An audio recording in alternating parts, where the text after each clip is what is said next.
Hello and welcome back to One Shepherd Ministries. I'm Kurt, and today we're continuing our reading of Ezra chapter 6. When opposition arises, God's unstoppable power is revealed as the temple is completed, fulfilling his promise through the decree of kings. If you've not already done so, please take a second and hit that subscribe button so you don't miss out on any of our future readings. Let's go ahead and get started. Then King Darius issued a decree, and a search was made in the archives, where the treasures were stored in Babylon, and at Achmetha, in the palace that is the province of Media, a scroll was found, and in it a record was written thus. In the first year of King Cyrus issued a decree concerning the house of God at Jerusalem. Let the house be rebuilt, the place where they offered sacrifices, and let the foundations of it be firmly laid, its height 60 cubits, and its width 60 cubits, with 3 rows of heavy stones, and 1 row of new timber. Let the expenses be paid from the king's treasury. Also, let the gold and silver articles of the house of God, which Nebuchadnezzar took from the temple, which is in Jerusalem, and brought to Babylon, be restored and taken back to the temple which is in Jerusalem, each to its place, and deposit them in the house of God. Now therefore Tattenai, governor of the region beyond the river, and Shethar-Boznai, and your companions, the Persians who are beyond the river, keep yourselves far from there. Let the work of this house of God alone. Let the governor of the Jews and the elders of the Jews build the house of God on its site. Moreover, I issue a decree as to what you shall do for the elders of these Jews, for the building of this house of God. Let the cost be paid at the king's expense, from the taxes on the region beyond the river.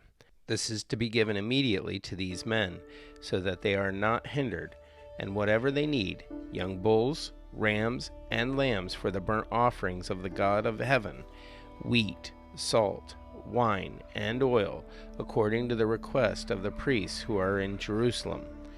Let it be given them day by day, without fail, that they may offer sacrifices of sweet aroma to the God of heaven, and pray for the life of the king and his sons. Also I issue a decree that whoever alters this edict, let a timber be pulled from his house and erected, and let him be hanged on it, and let his house be made a refuse heap because of this.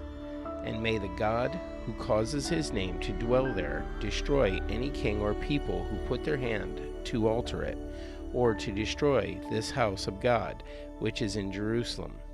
I, Darius, issue a decree. Let it be done diligently.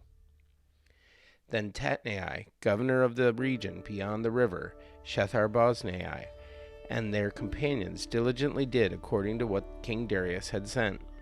So the elders of the Jews built, and they prospered through the prophesying of Haggai the prophet and Zechariah the son of Iddo.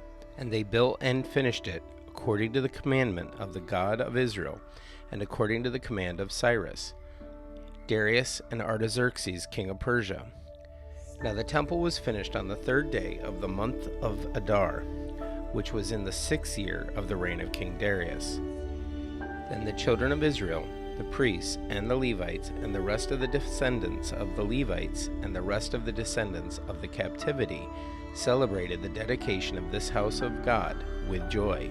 And they offered sacrifices at the dedication of this house of God, 100 bulls, 200 rams, 400 lambs, and as a sin offering for all Israel, 12 male goats, according to the number of the tribes of Israel. They assigned the priests to their divisions, and the Levites to their divisions, over the service of God in Jerusalem, as it is written in the book of Moses. And the descendants of the captivity kept the Passover on the 14th day of the 1st month. For the priests and the Levites had purified themselves, all of them were ritually clean.